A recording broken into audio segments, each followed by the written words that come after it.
podemos dizer que aqui está o nosso Pai na fé. E para mim, creio que para todos nós, é motivo de grande alegria receber nesta noite como expositor da palavra, não só dessa noite, mas durante esse final de semana. Nós vamos ouvir muitos relatos especiais, eu já ouvi alguns. E é com alegria que eu passo a palavra para o nosso querido pastor Rodrigo Silva, de dissertar o capítulo 2 de Efésios. Vamos ouvir com o melhor da nossa atenção. Pastor Davi, Deus continue conosco.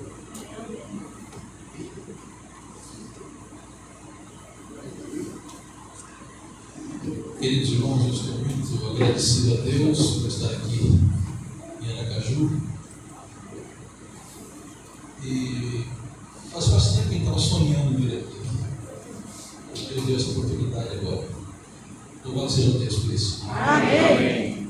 Eu quero, seus irmãos, que orem em seus corações para que o Espírito Santo possa operar na transmissão e na recepção da palavra de Deus. Amém. Irmãos, imaginem a minha alegria numa sexta-feira de dezembro de 66.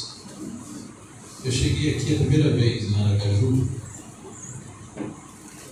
e procurei um hotel porque não tínhamos irmãos aqui.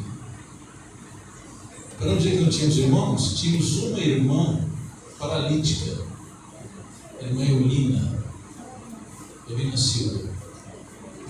Tínhamos um irmão em Aracaju, tínhamos uma irmã em Aracaju, tínhamos um irmão em São Cristóvão, um Dezinho, né, meu irmão? Paulo, né? Um Dezinho. Tínhamos um grupo de irmãos em Bragurupu, na Senhora das Dores, por ali. Essa era a nossa igreja em Aracaju. Mas imagine agora eu vendo 3 igrejas aqui em Aracaju. É muita alegria, muita gratidão a Deus por isso. E vamos, queridos irmãos, acompanhar a palavra de Deus que está em Efésios 2. Eu gostaria que os irmãos participassem. Eu sou mais professor do que pregador, sabe? Eu gosto de ver a pessoa assimilando a palavra de Deus. Bem, os irmãos, se quiserem acompanhar, abram a palavra de Deus em Efésios 2. Diz: Ele vos deu vida, estando vós mortos nos vossos delitos e pecados. Então, queridos amigos e irmãos, qual é a condição do homem separado de Deus? Morto em ofensa e pecado. Mortos em ofensas e pecados. E agora ele diz: nos quais andastes outrora, segundo o curso deste mundo, segundo o príncipe da potestade do ar, do espírito que agora atua nos filhos da desobediência. Então, qual era a nossa condição real antes de conhecer a Cristo? Aqui diz assim: andávamos em delitos e pecados, seguimos a corrente do mundo. O que mais? Éramos dirigidos por quem? Pela potestade do ar. Aqui diz o príncipe da da potestade do ar, que é Satanás. Do espírito que agora atua nos filhos da desobediência. E Paulo afirma o seguinte: entre os quais também todos nós. Quantos? Nós. Todos. Andamos outrora segundo as inclinações da nossa carne, fazendo a vontade da carne dos pensamentos. E agora a parte final do verso 3 diz assim: éramos por natureza filhos da ira. Perceba a condição? O ser humano separado de Cristo, né? Aqui diz: por natureza filhos da ira. Irmãos, já ouviram alguém dizer que o homem nasce bom? Existe um filósofo francês chamado Jean-Jacques Rousseau, que diz assim: o homem nasce bom, a sociedade o corrompe. Essa é uma filosofia totalmente contrária à palavra de Deus. Como que nós nascemos? Corrupto. Em pecado. Observe, irmãos, vamos ver aqui 2 versos bíblicos que falam da nossa real condição.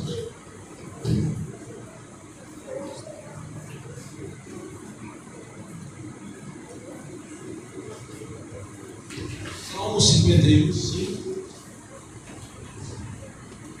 diz assim: eis que fui moldado na iniquidade, e em pecado minha mãe me concebeu. Então, como que o ser humano nasce? Pecado. Nascemos pecadores. O mesmo Salmo, capítulo 58, verso 3. Não se quiser acompanhar na sua Bíblia, porque às vezes tem a diferença de versão. Aqui diz assim: os perversos são afastados desde o útero. Como é que diz a Bíblia de vocês? Desde a madre. Percebe? Os perversos são afastados desde o útero, desde a madre. Eles se extraviam assim que nascem, falando mentiras. Então, alguém diz assim: não, as crianças nascem como anjinhos. Você ouviu isso? Não, não são anjinhos, não. São pecadores. É verdade que depois, com a convivência com esse mundo, a situação complica, a situação piora, né? Então nós já nascemos maus, nascemos pecadores, e com a educação do mundo, os costumes do mundo e o ambiente, a situação vai se complicando, o homem vai ficando cada vez pior, né? Bem, será que uma pessoa nessa condição, ela pode fazer alguma coisa pela salvação? Pode? Não, não pode.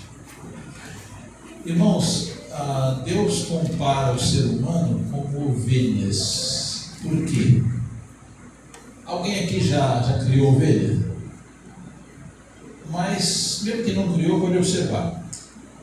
Uma ovelha, se os irmãos tiram daqui e põem na outra quadra, não volta mais. A ovelha não tem sentido de direção. Uma ovelha perdida é uma ovelha perdida, não vai voltar. É preciso que o pastor vá buscar. Então, o pecador está nessa condição.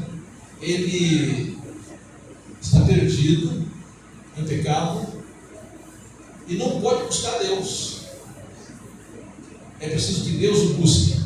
É claro? Por exemplo, quando o homem pecou, Adão e Eva pecaram, o que eles fizeram imediatamente após o pecado? Eles se esconderam, fugiram de Deus,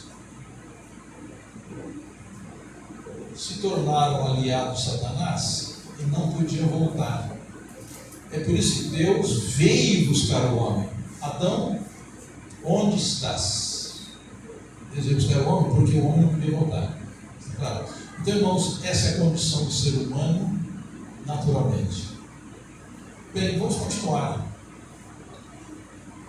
Verso 4 diz assim: mas Deus, sendo rico em misericórdia, vamos gravar bem essas palavras aqui. Deus, sendo rico em misericórdia, por causa do grande amor que nos amou, estando nós mortos em delitos, Paulo repete aqui, Paulo é muito didático, né? Ele diz assim: estando nós mortos em delitos e pecados,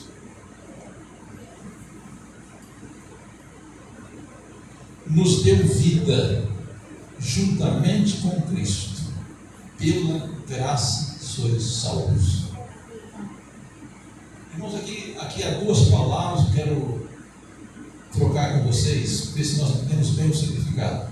Aqui fala, as duas palavras-chave são misericórdia e graça. O que é misericórdia?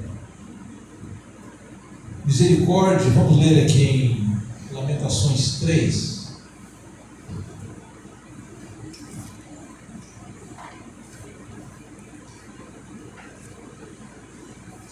É um verso bem conhecido. Observe, diz assim: é pelas misericórdias do Senhor que não somos consumidos. porque as suas compaixões não falham. Outra versão diz assim, porque suas misericórdias Não tem não fim. têm fim. Renova-se cada manhã.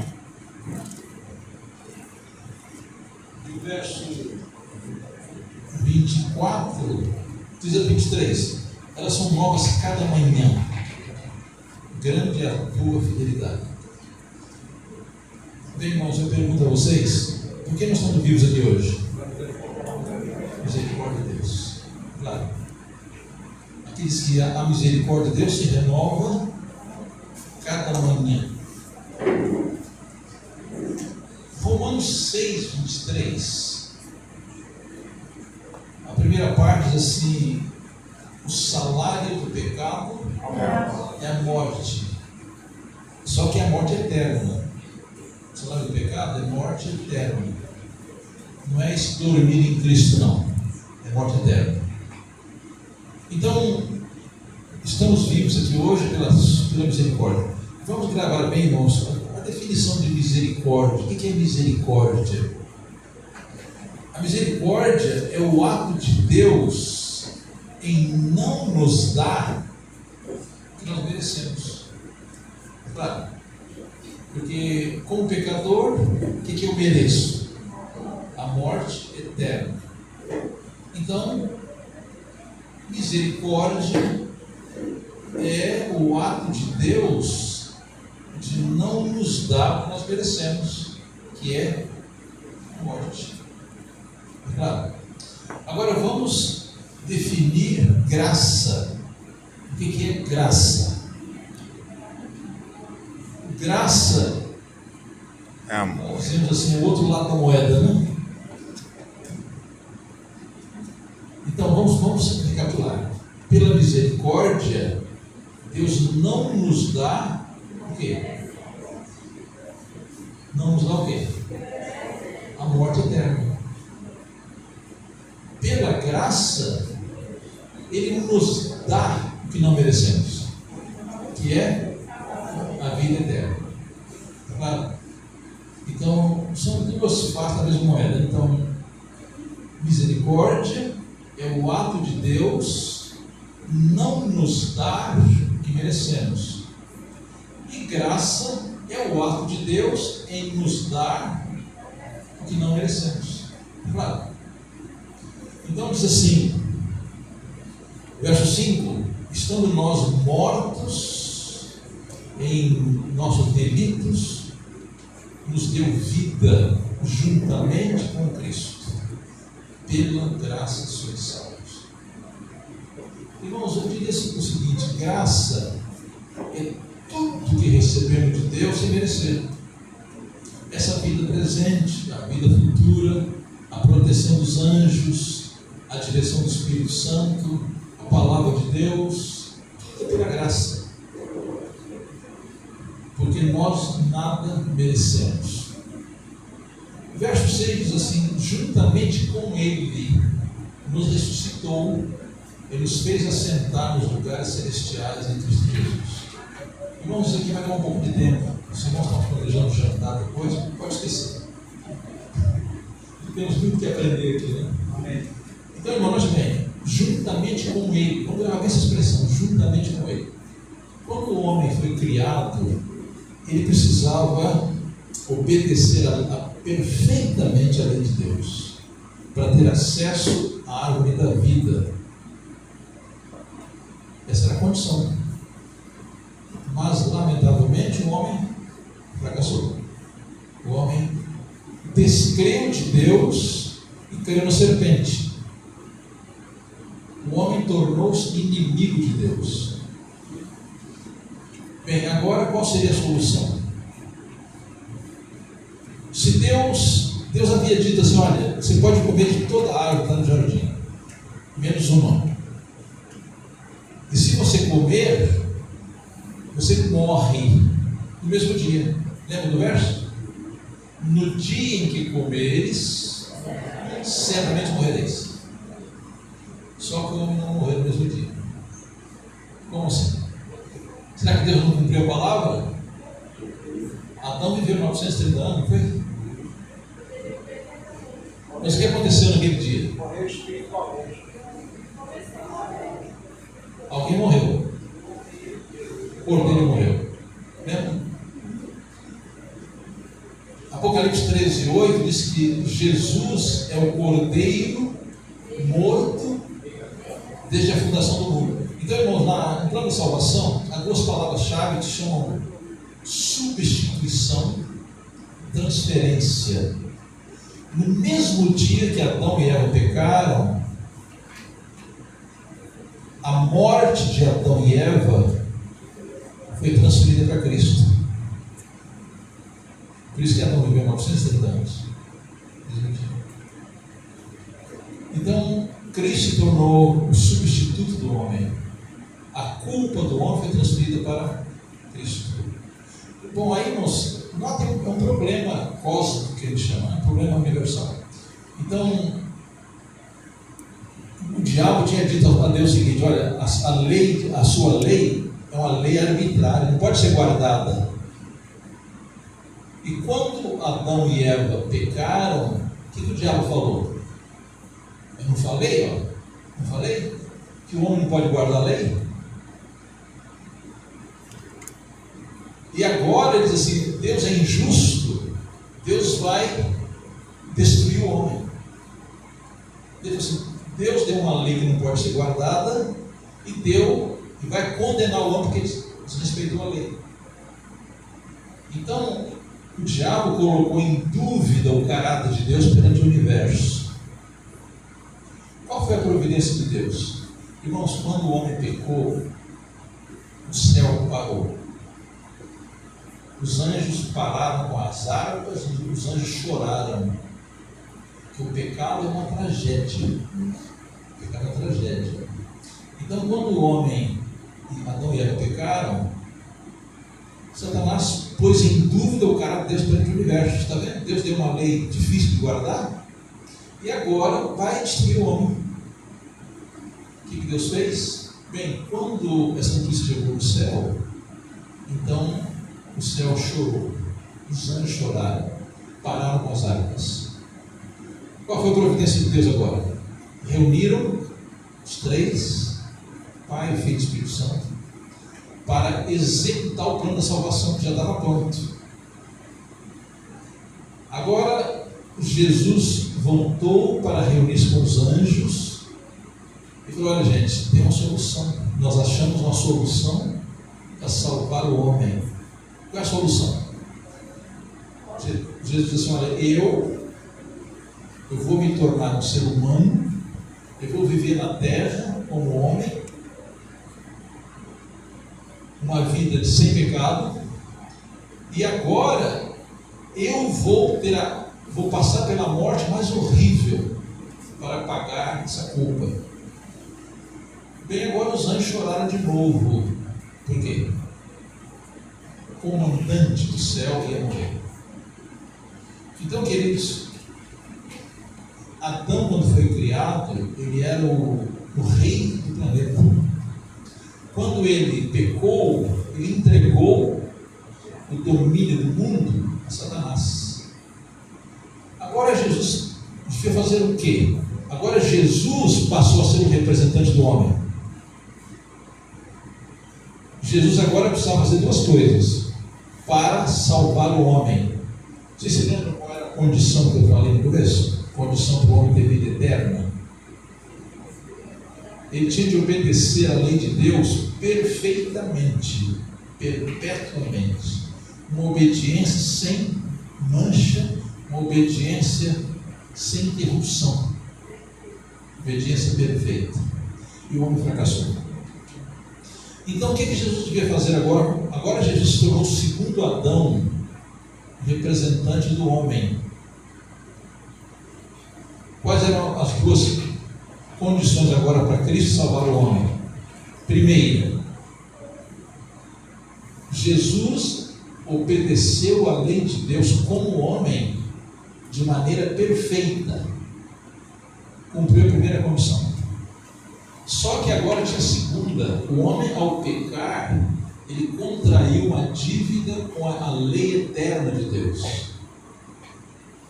Irmãos, quando Jesus apresentou aos anjos esse plano, os anjos choraram e falaram assim: olha, Jesus, vamos fazer o seguinte, nós, anjos, nos oferecemos para morrer pelo homem. O que Jesus falou? Impossível. A vida de uma criatura, a vida de um ser criado, não paga a dívida de uma lei eterna. Só um ser eterno pode pagar a dívida de uma lei eterna. Nós estamos acompanhando isso? Só a vida de um ser eterno podia pagar a dívida de uma lei eterna. Então Jesus viveu 33 anos sem pecado e morreu no Calvário por nós.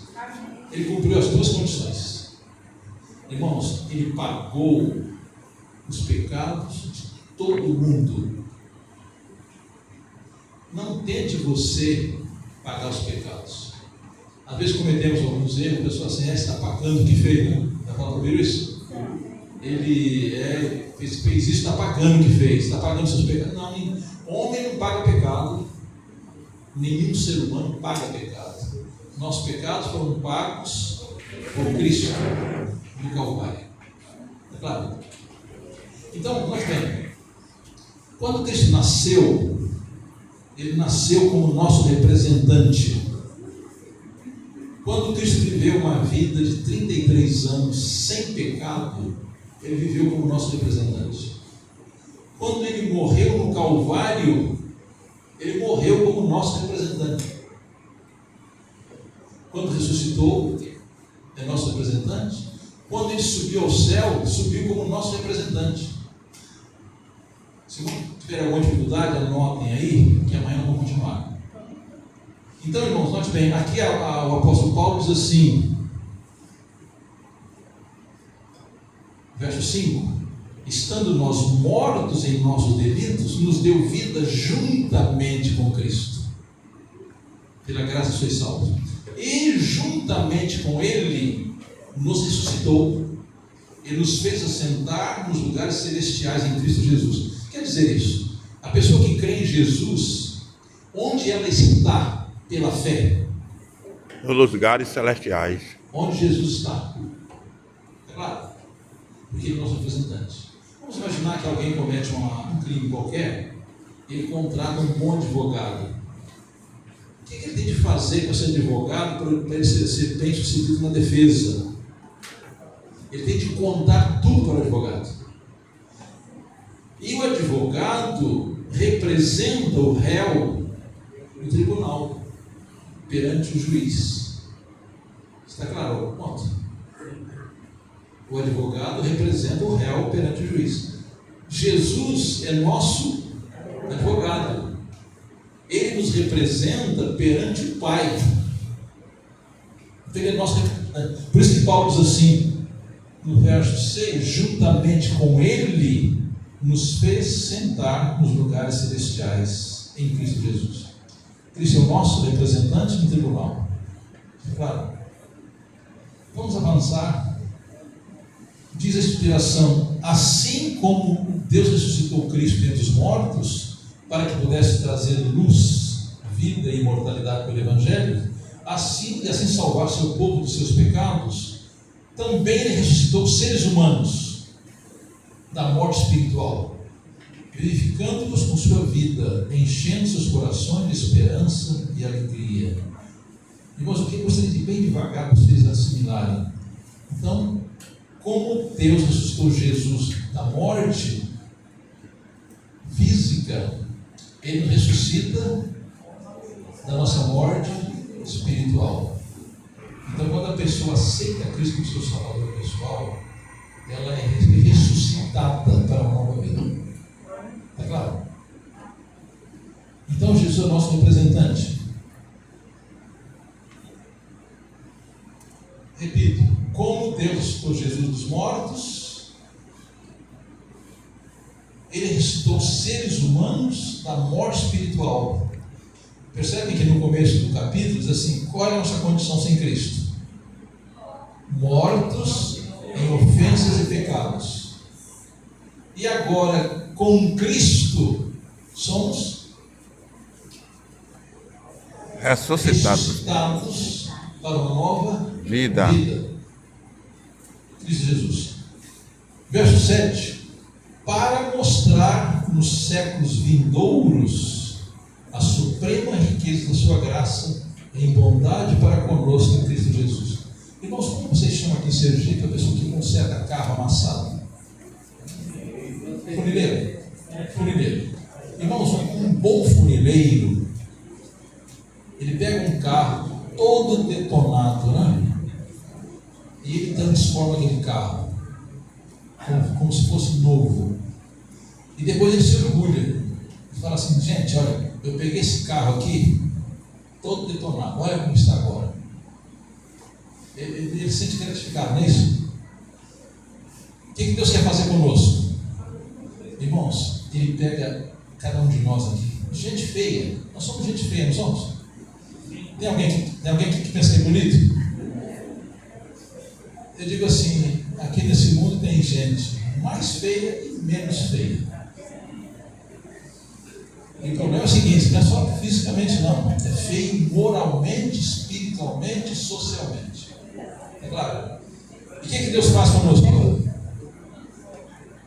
Ele pega esse Davi feio daqui, feio moralmente, espiritualmente, socialmente, fisicamente, e faz uma transformação. E sabe o que Deus vai fazer?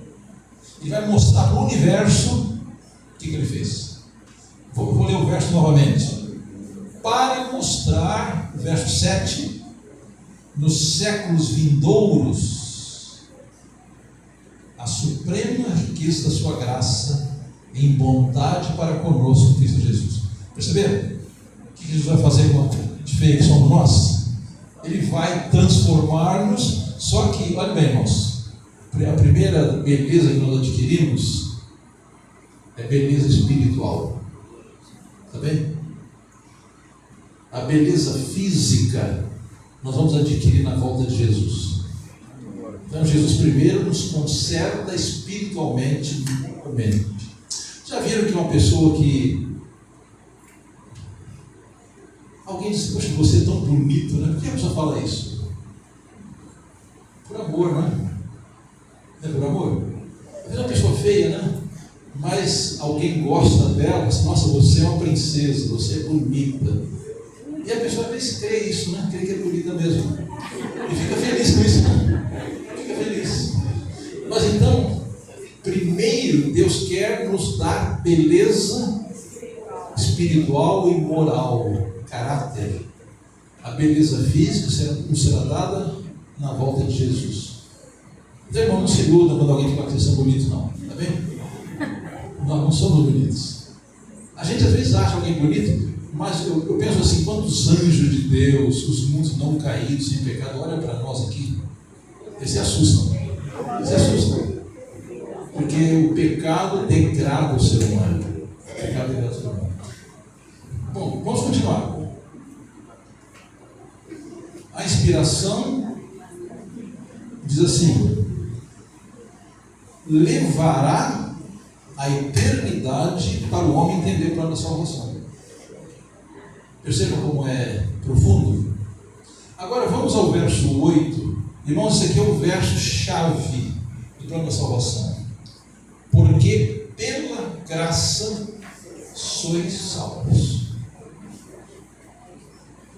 Sabe por que o homem só pode ser salvo pela graça? Porque ele tem outra maneira. O que é que nós podemos fazer para merecer a salvação? Alguma dúvida? O que é que nós podemos fazer para merecer a salvação? Nada. Aceitar. Está claro? Então aqui diz assim: pela graça sois salvos mediante a fé. Isso não vem de vós, é dom de Deus. O que é salvação? É dom, é presente de Deus.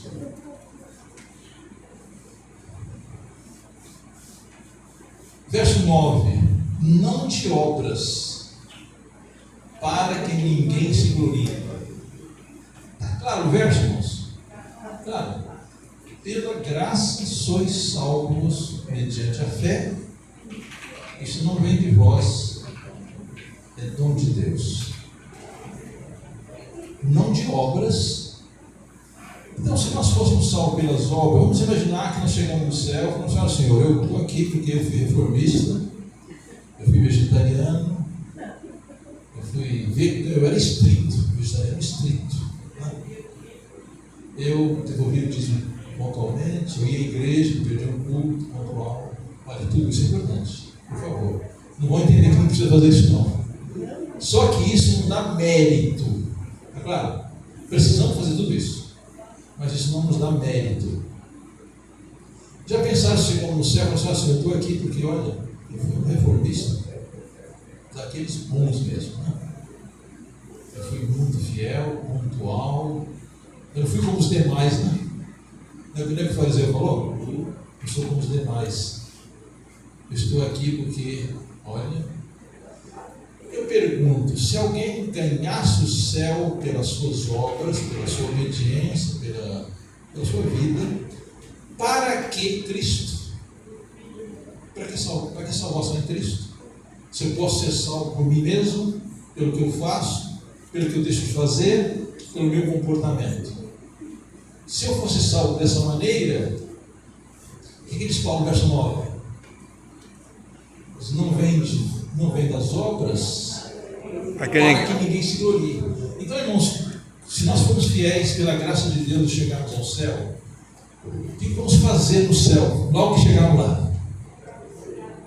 Tirar nossa coroa, jogar aos pés de Cristo e falar: digno é o Cordeiro que foi morto. Não está claro que salvação é de graça? Ou se eu chegasse com o irmão Deiblan e falasse: irmão Deiblan, é o seguinte, eu quero te dar um presente, mas vamos você paga alguma coisa, né? É presente? Não. Ou se ele fala assim: não, Davi, eu não aceito nada de graça, tem que pagar. Deus não aceita isso. Quer dizer, a nossa obediência, a nossa fidelidade, a nossa pontualidade, tudo é necessário para a formação do caráter, né? Mas não tem mérito algum. Então, Paulo diz assim: não de obras, para que ninguém se glorie. Aqui a inspiração recente diz assim: os seres humanos estão em constante perigo de se vangloriar, de exaltar o eu. Assim revelam sua fraqueza.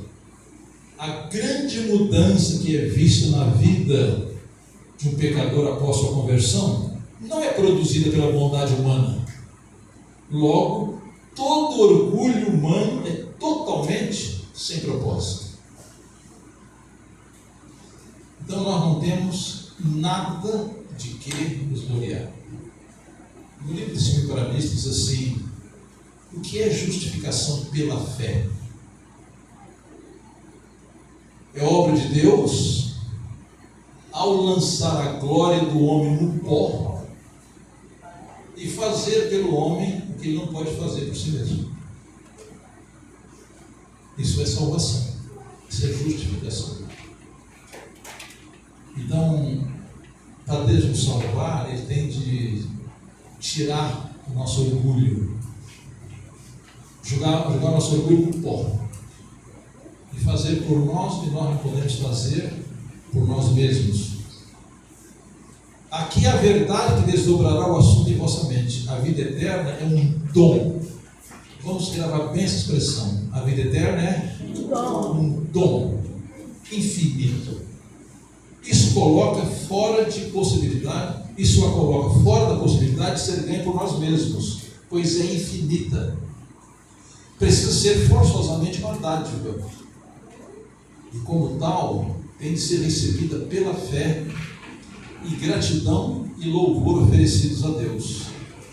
Sólida fé não conduzirá ninguém ao fanatismo, nem a desempenhar o papel de servo indolente. A pessoa que aceita Cristo, ele não vai ser nem fanático e nem preguiçoso. Ele vai receber uma energia, a graça que lhe dará poder para ser equilibrado. É o fascinante poder de Satanás que leva os homens a olharem para si mesmos em vez de olharem para Jesus. Irmãos, isso aqui é muito sério, né? Sério, vou repetir. É o fascinante poder de Satanás que leva os homens a olharem a si mesmos em vez de olharem para Jesus. Então, irmãos, onde está a nossa segurança de salvação? Olhar a Jesus. É o único. Pedro diz assim: é o único nome dado entre os homens pelo qual devemos ser salvos. É o único nome. Há um texto do livro Desejado que diz assim: a salvação pelas obras é uma doutrina pagã inventada por Satanás. Salvação pelas obras é doutrina pagã inventada por Satanás. Eu estava pensando assim: por que Deus odeia idolatria? Por que Deus odeia idolatria? Sabe por quê? Porque idolatria, o homem fabrica alguma coisa para a sua própria salvação. Ele confia naquilo que ele fez, a salvação. Isso é uma ofensa a Deus. Então Deus odeia idolatria.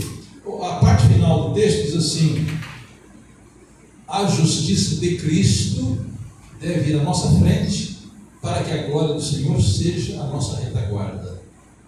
A justiça de Cristo deve ir à nossa frente, para que a glória do Senhor seja a nossa retaguarda. Eu pergunto: o que é a justiça de Cristo? Irmão, a justiça de Cristo é a justiça de Cristo, não nossa. É aquela vida perfeita que Cristo desenvolveu. 83 anos. E morreu no Calvário por nós. Isso é a justiça de Cristo. Então, queridos, a nossa salvação depende de confiarmos inteiramente em Cristo e desconfiar totalmente de nós mesmos. Isso é justificação pela fé. Quer dizer, eu tiro os olhos de mim mesmo, eu olho para Jesus. Agora eu pergunto: como olhar para Jesus se ele está aqui fisicamente? Pela fé, estudando a sua palavra, obedecendo, fazendo a vontade de Deus. Agora vamos adiante.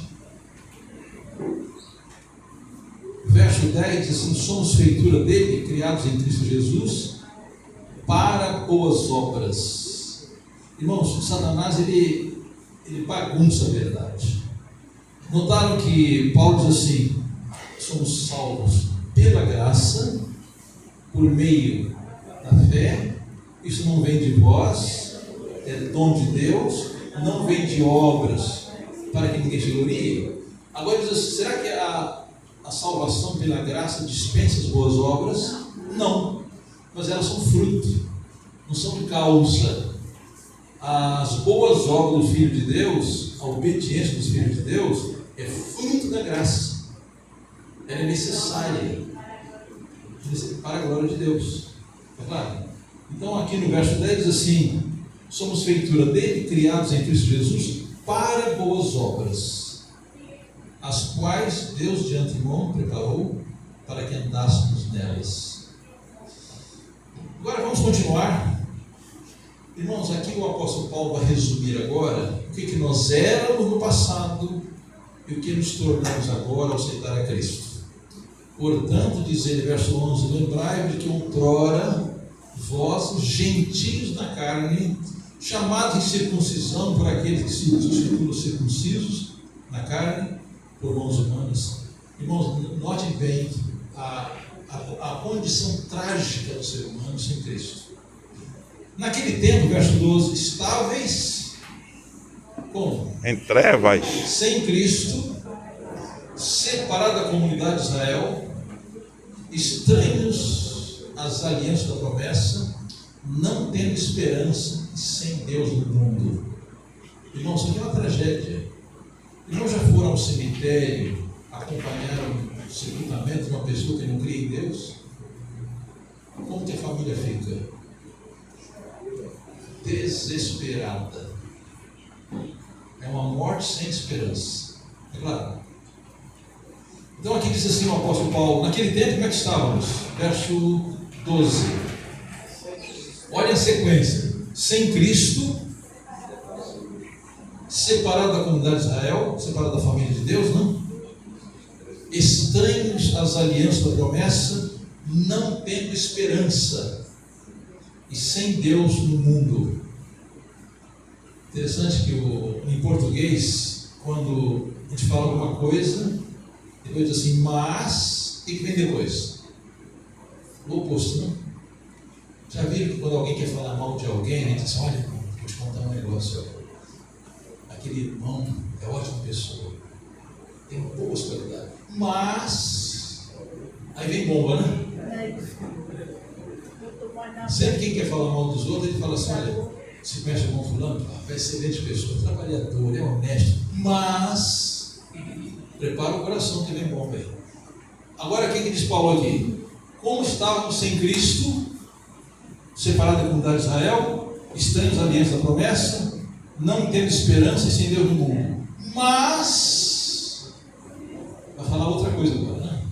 Agora, em Cristo Jesus, vós que antes estavais longe, fostes aproximados pelo sangue de Cristo. Ele é a nossa paz. Como que Jesus é chamado em Isaías 9,6? Cristo, justiça nossa. Príncipe da paz. Quando aceitamos a Cristo, aceitamos a paz. O qual de anos fez um, tendo derribado a parede de separação que estava no meio, a inimizade, aboliu na sua carne a lei dos mandamentos na forma de ordenanças, para que dos dois criasse em si mesmo um novo homem, fazendo a paz, e reconciliasse ambos em um só corpo com Deus, por intermédio da cruz. Irmãos, observaram que a cruz tem duas hastes, né? A cruz tem uma haste vertical e outra horizontal. Quando o homem aceita Cristo, ele está em paz com Deus e em paz com os outros. Irmãos, o cristão, ele pode ter muitos inimigos, mas ele não é inimigo de ninguém. É claro? O Evangelho reconcilia o homem com Deus, com os seus semelhantes. Então aqui por meio da cruz, alcançamos a reconciliação. Destruído por ela a inimizade. E vindo, evangelizou paz a vós, outros que estavam longe, paz os que estavam perto. Porque por ele ambos temos acesso ao Pai por o Espírito. Temos acesso a Deus mediante os méritos do nome de Cristo. E Deus nos convida que levemos a Ele nossas provações e tentações. Irmãos, qualquer de nós, todos somos provados, não somos? Quando passamos por provas, por angústias, por tristezas, não vamos procurar ninguém para desabafar, não. Vamos a Cristo. Vamos abrir o coração a Cristo. Não. Por meio de Cristo nós temos acesso a Deus. Ele não quer que falemos de nossas aflições a ouvidos humanos. Já viram alguém dizer assim, irmão, como é que vai? Ah, irmão, estou com dor nas costas, estou com dor na perna, olha meu fígado, dor de cabeça. Entendeu? Tem pessoas que gostam de falar isso para chamar atenção. Ah, coitadinho, não é como ele sofre, né? Coitadinho, né? É um coitado, né? Especialmente se ele, em vez de ir a Cristo, ele leva outras pessoas. Observe aqui. Ele não quer que falemos de nossas aflições a ouvidos humanos. Mediante o sangue de Cristo, podemos chegar ao trono da graça e encontrar ajuda em tempo oportuno. Podemos nos aproximar com segurança, dizendo, sou aceito no amado. É claro? Assim como um pai terrestre anima o filho a ir a ele em todos os momentos, assim também o Senhor nos anima a confiar em nossas necessidades e perplexidades, nossa gratidão e amor. Toda promessa é certa. Jesus é nosso fiador, mediador. e colocou ao nosso dispor todos os recursos, a fim de que possamos ter um caráter perfeito.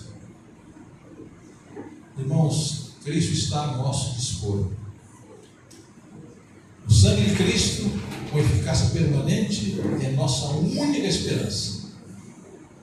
Pois somente por meio de seus méritos temos perdão e paz. Quando a eficácia do sangue de Cristo se torna uma realidade para a alma, por meio da fé em Cristo, o crente fará brilhar a sua luz em boas obras, produzindo fruto de justiça. Diz a irmã White o seguinte: quando medito na fonte de vivo poder do qual podemos sorver gratuitamente, lamento que muitos estejam perdendo o deleite que poderiam desfrutar se levassem em consideração a bondade de Deus. É nosso privilégio ser filhos e filhas de Deus, que crescem até se tornar um templo sagrado para o Senhor, não sendo mais peregrinos e forasteiros, mas como cidadãos dos santos e membros da família de Deus, edificados no fundamento dos apóstolos e profetas, de que Jesus Cristo é a principal pedra do esquina. Irmãos, vamos imaginar aqui a Sergipe tem 200 e poucos, lembra isso? Já pensaram se cada irmão e irmã fosse uma pedra brilhante, Sergipe? O que aconteceria com Sergipe? Iluminado por dentro. Agora, observe, irmãos, que a lua não tem luz própria. A lua, quando ela olha para o sol, ela reflete a luz do sol. Nós não temos luz própria. Como podemos brilhar? Olhando para Cristo, o sol da justiça. Ao olhar a Cristo, refletirmos a sua luz, a sua imagem, o seu caráter. Quão admirado está o céu diante da condição da igreja, que poderia ser muito para o mundo, se cada pedra estivesse em seu devido lugar, como pedra viva que emite luz. Uma pedra sem brilho não tem valor. Irmão, todos nós somos pedras, de acordo com a palavra de Deus. A única diferença é que quando essa pedra está sem Cristo, ela é apagada. Quando essa pedra está em Cristo, ela brilha, ela reflete. Diz aqui, uma pedra sem brilho não tem valor. O que constitui o valor de nossas igrejas não são pedras mortas, mas pedras vivas. Pedras que captam os raios brilhantes da principal pedra angular, o próprio sol da justiça, a brilhante glória na qual estão combinados os raios da misericórdia e da verdade, que se encontraram da justiça e da paz que beijaram. Agora, irmãos, quero terminar no verso 19 e 22. Irmãos, eu acho muito bonita essa expressão do apóstolo Paulo, diz assim: assim já não sois estrangeiros e peregrinos, mas como cidadãos dos santos, sois da família de Deus, edificados sobre o fundamento dos apóstolos e profetas, sendo ele mesmo Jesus a pedra angular, no qual todo edifício bem ajustado cresce para santuário dedicado ao Senhor, no qual também vós juntamente está sendo edificados para a habitação de Deus no Espírito. Queridos irmãos, nós temos tudo na graça de Cristo para sermos totalmente salvos, totalmente felizes, e mais ainda, bonitos, não? Sim. Nós podemos ser bonitos em Cristo, não? Amém. Beleza de caráter, beleza moral, beleza espiritual, beleza social. A nossa beleza física nos será dada na volta de Jesus. Queridos irmãos, quero concluir com essas palavras do apóstolo Paulo: pela graça sois salvos por meio da fé. Isso não vem de vós, é dom de Deus, não vem de obras, para ninguém se glorie. Só que somos criados para boas obras em Cristo Jesus. Amém. Irmãos, eu quero perguntar: quantos querem ter essa experiência profunda com Cristo? Amém. Amém.